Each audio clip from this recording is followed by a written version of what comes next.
আমরা প্রবাসীদের জান মালের নিরাপত্তা কোনো জায়গায় নেই, না আছে প্রবাসে আর না নিজের স্বাধীন দেশে।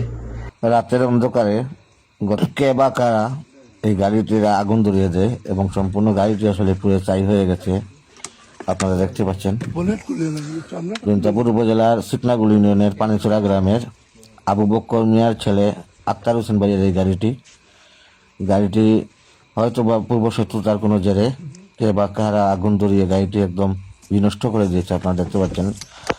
আসসালামু আলাইকুম রহমতুল্লাহি বারাকাতুহু। প্রিয় দেশবাসী, আমি মোহাম্মদ আক্তার হোসেন, পিতা আবু বকর। আমার জন্মস্থান এবং ঠিকানা সিলেটের জৈন্তাপুর থানার চিকনাগুল ইউনিয়নের পানিছড়া গ্রামে। পরিবারের মুখে হাসি ফুটাতে 2019 সালে প্রবাসের কঠিন জীবনকে বেছে নিয়েছিলাম। দীর্ঘ 6 বছর পরে দেশে গিয়েছিলাম যাতে পরিবারের সাথে কিছুটা সময় ভালোভাবে কাটাতে পারি।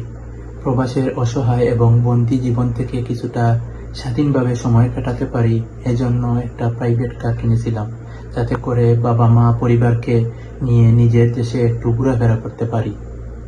কিন্তু ভাগ্যের কি নির্মম পরিহাস, প্রবাসে ফিরে আসার ঠিক আগের দিন গত 29 মার্চ 2026 ইংরেজি রোজ রবিবার রাত 4টার দিকে কে বা কারা হিংসাবশত বা অন্য কোনো শত্রুতার জেরে পূর্ব পরিকল্পিত প্ল্যান অনুযায়ী আমার গাড়িটিতে আগুন ধরিয়ে পালিয়ে যায়।